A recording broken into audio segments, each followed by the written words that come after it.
Subscribe now and press the bell icon.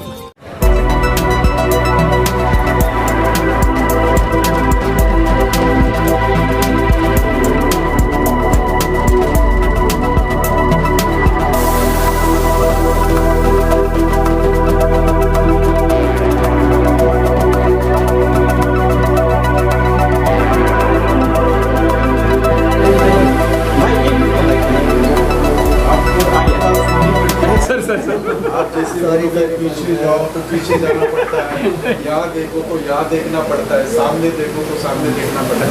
But you are the dictator, I'll say. The media. You are talking in person. The media dictates how to walk.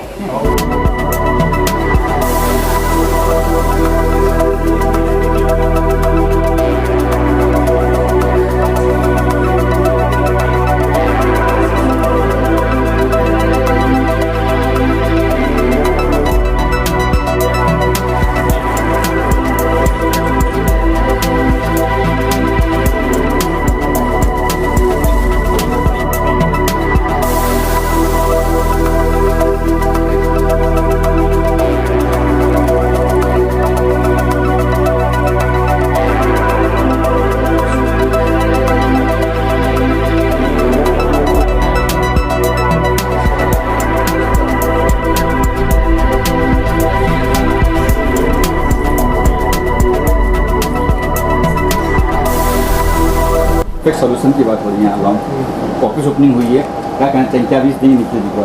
Perfect solution है, आपने ने कहा जी। Perfect solution का मतलब ही perfect solution.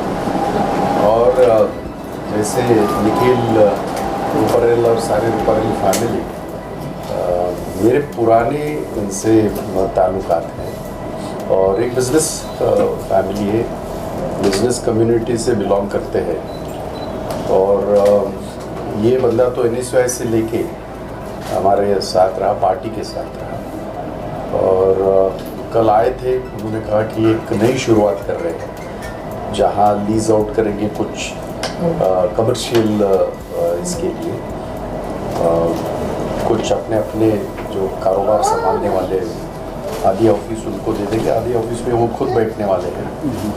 और वो तो कह रहे हैं कि कांग्रेस की ऑफिस करते हैं करके. तो हमने कहा इस परिवार का ये ऑफिस है, कांग्रेस का ही ऑफिस है, हो सकता है कि मैं भी कभी आ जाऊँ. ये बड़ी खुशी की बात है.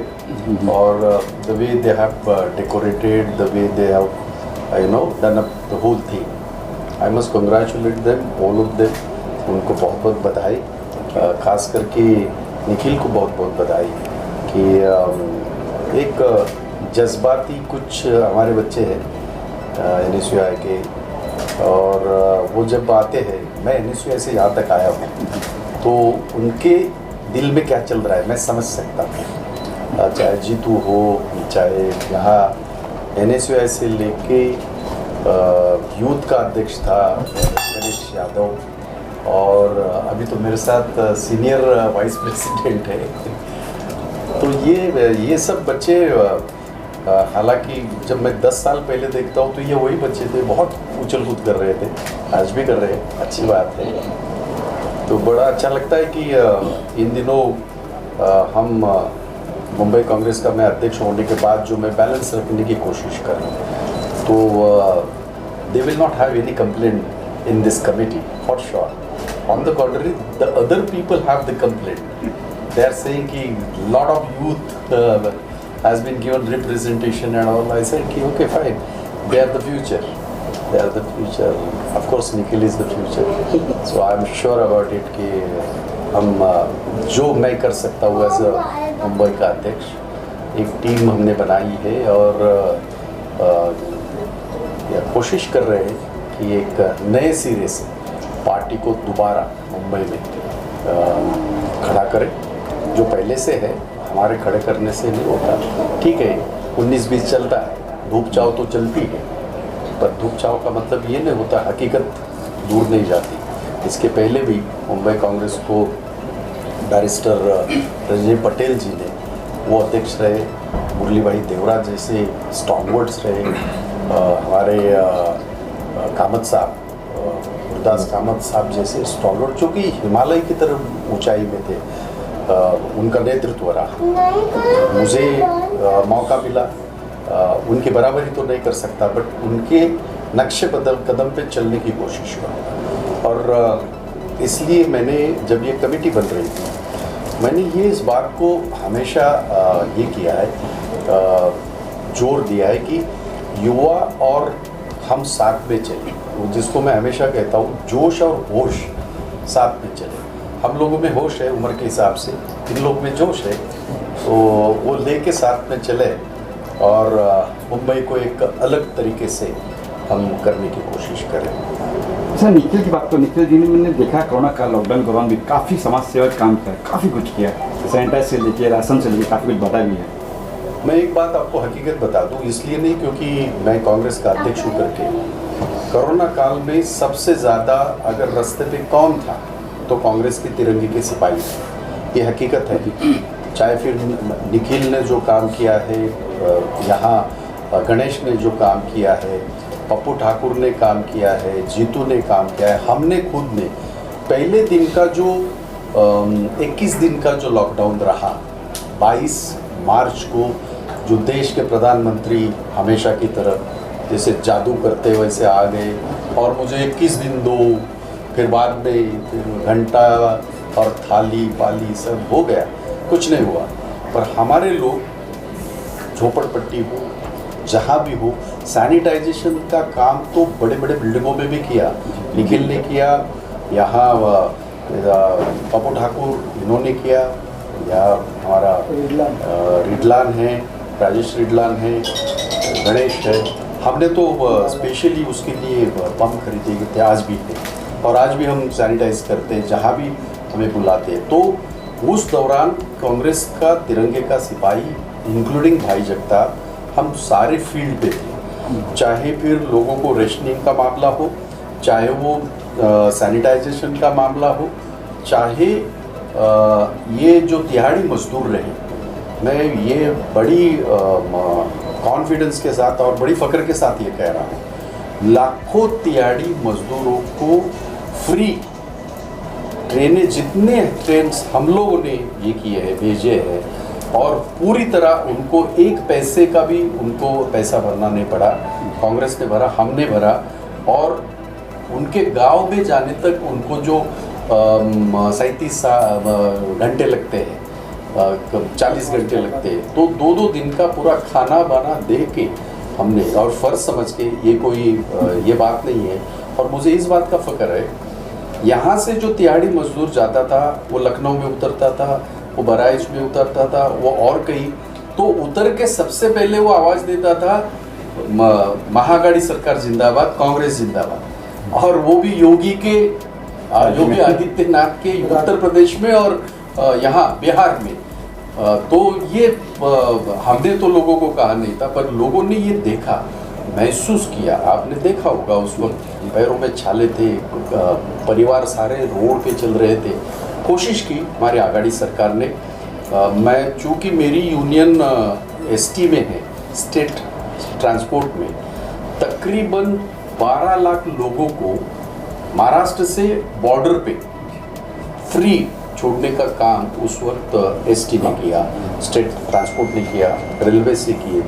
तो इस देश का नागरिक को किसी भी स्टेट का हो, इस मुंबई में आता है, अपनी रोजी रोटी कमाने के लिए आता है, और ये जो महामारी जो विश्व में है, ये कोई मुंबई में है, महाराष्ट्र में है, देश में है, ऐसा नहीं है, उसके चैलेंजेस जो थे इन बच्चों ने और कांग्रेस के तिरंगे के सिपाहियों ने, हम सारे लोगों ने मदद करने की कोशिश की। कहीं ना कहीं सर केंद्र सरकार विफल रही है लॉकडाउन के दौरान, कहीं ना कहीं, व्हाट डू यू मीन कहीं ना कहीं, हर जगह पे क्या कहीं ना कहीं, या आप लोगों को बोलना पड़ता है, वो गोदी में बैठा हुआ, मोदी के गोदी में बैठा हुआ जो ये है, आप लोग नहीं, उसमें मैं देख रहा था वो सारा। तो प्रॉब्लम ये है, ये कल का वाकया बताता हूँ। चलो, कल ऐसा हुआ, देश के गृह मंत्री अमित शाह बंगाल में थे और उनकी रैली चल रही थी, उनकी बहुत बड़ी सभा हो रही थी, और एक महिला उसी स्टेज पे उनको काला झंडा दिखाई दे रही थी। किसी भी गोदी मीडिया ने नहीं दिखाया। हम लोगों ने वहाँ का हमारा सोशल मीडिया, आईएनसी और मुंबई का सोशल मीडिया, हम लोगों ने ये सब लोगों को बताया। तो इतना आक्रोश आम लोगों में है। हम तो समझो विरोधी है करके नहीं मैं कह रहा हूँ, वो महिला कोई कांग्रेस की नहीं थी, उन्हीं के रैली में आई हुई थी। और जब उन्होंने झूठ बोलना शुरू किया तो वो स्टेज पे चढ़ गई और उसने काला झंडा दिखाया उन्हें। तो ये आक्रोश अब जनता के मन में है मोदी जी के खिलाफ और इस सरकार के खिलाफ। तो हमारा तो फर्ज बनता है। मोदी जी पूछा करते थे ना 70 साल में कांग्रेस ने क्या किया, तो अब जो बेच रहे हैं वो क्या उनके घर से आया था क्या, कि उनके पिताजी ने बनाया था? जी नहीं, ये सारा कांग्रेस का बनाया हुआ है। तो उसको बेचने का काम वो सही कर रहे थे वो शुरुआत से। मैं तो चाय वाला हूँ, मैं बेचना ही जानता हूँ, कमाना तो कुछ जानते ही नहीं। इस देश की पूरी बर्बादी, चाहे बिजनेस कम्युनिटी हो चाहे आम आदमी हो, ये तो अभी भी हम लोग थोड़ा सा लॉकडाउन के डर से घर में कुछ हद तक, ये जब बाहर निकलेंगे, मैं बता रहा हूँ ये सरकारी आंकड़े हैं, इस देश के युवाओं की 12 करोड़ युवाओं की नौकरी चली गई है। और ये आंकड़ा सरकारी है, ये भाई जगताप का आंकड़ा नहीं है। चूँकि मैं इंडस्ट्री से जुड़ा हुआ हूँ, मैं यूनियन चलाता हूँ पूरे देश में, मेरे से बेहतर कोई नहीं जानता। और मेरा चैलेंज है उनको, इससे झुठलाए, इसको इस आंकड़े को झुठलाए, लेकिन वो झुठला नहीं पाएंगे। इतनी हालत खस्ता हो चुकी है इस देश की। हमारा जिस बांग्लादेश की हमने निर्मित की, स्वर्गीय इंदिरा गांधी ने निर्मित की, वो बांग्लादेश का ये जो है जीडीपी हमसे ज़्यादा है। इससे क्या है, इससे यानी बेकार क्या चीज़ हो सकती है? और फिर भी ये जुमलेबाजी कर ही रहे हैं, देश हमारा यहाँ गया वहाँ गया। तो मेरे ख्याल से अभी एक बदलाव की आंधी चल रही है। 5 राज्यों में जो इलेक्शंस है उसमें कहीं ना कहीं दिखाई देंगे। पर फिर एक बार आपके जरिए में भी मैं बताना चाहता हूँ, ये अगर आज जीत रहे हैं तो सिर्फ और सिर्फ ईवीएम मशीन के सहारे जीत रहे हैं। अगर मोदी जी को अपने लीडरशिप के ऊपर पूरा भरोसा है, अगर अपने काम जो किए उन्होंने उसके ऊपर भरोसा है, अगर अमित शाह जी को लगता है कि मैं बहुत बड़ा नेता हूँ देश का, जो है वो इस वक्त, तो आप हमारा चैलेंज स्वीकारिए। बैलॉट पेपर पे आके इस देश के किसी भी राज्य में, गुजरात में भी आप जीत के बताइए। चलो आप जीत के बताइए, हमारा चैलेंज है आपको। तो ये ईवीएम के सहारे ये जी रहे हैं, पर देखते हैं देश की जनता चुपचाप नहीं बैठेगी, देश की जनता रिवोल्ट करेगी, जो अब दिखाई दे रहा है कहीं ना कहीं। सर 2022 का भी चुनाव आने वाला है, तैयारी कहीं चली कांग्रेस की, किस तरह से बताएंगे? तो जो 2022 की कॉरपोरेशन के जो इलेक्शंस है, हमने साफ तौर पे कहा है कि कांग्रेस पार्टी अपने बलबूते 227 जगह पे हम लड़ेंगे। इसके पहले भी हम लड़ चुके हैं, ऐसा नहीं है। अलायंस की सरकारें पहली बार नहीं है। आपको पता होगा 1999 से 2014 तक हमारी सरकार रही और अलायंस की सरकार रही।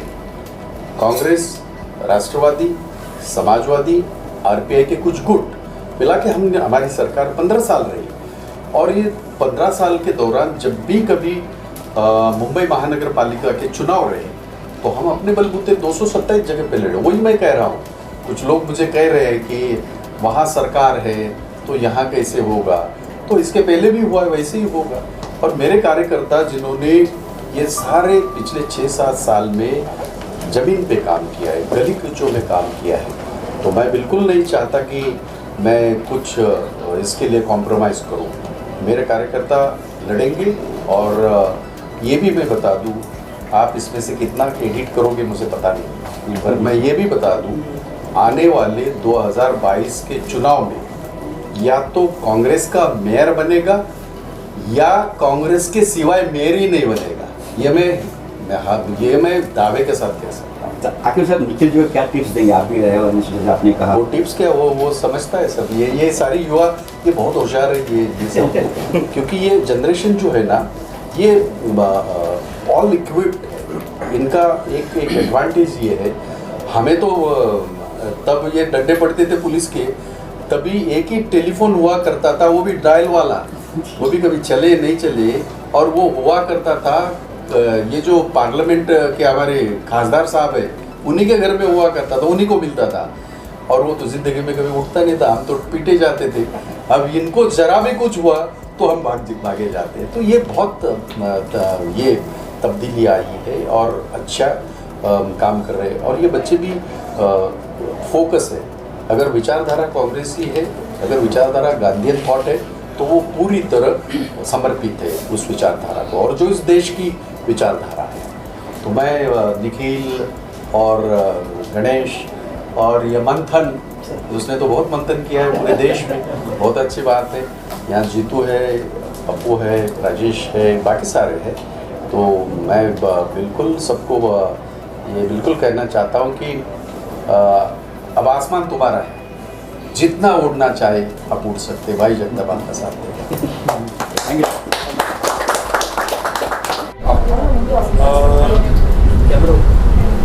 गुड इवनिंग टू ऑल, नमस्कार, अस्सलाम वालेकुम।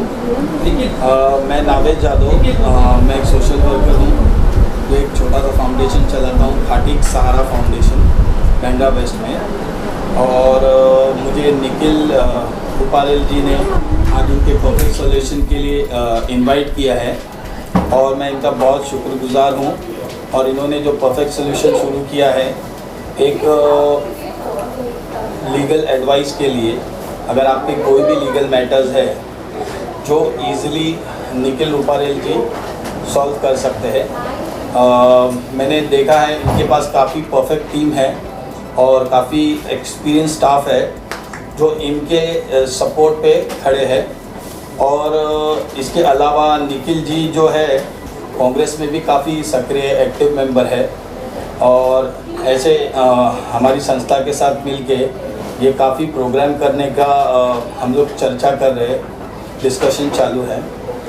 और जितना हो सके हमारी खाटिक सहारा फाउंडेशन की टीम से और हमारे बैंड्रा वेस्ट के जो भी लोकल्स हैं उनके साथ मिलके, जब भी निखिल जी को हमारी ज़रूरत होगी, हमारी टीम की ज़रूरत होगी, हम बिल्कुल उनके साथ कंधे से कंधा मिला के खड़े रहेंगे।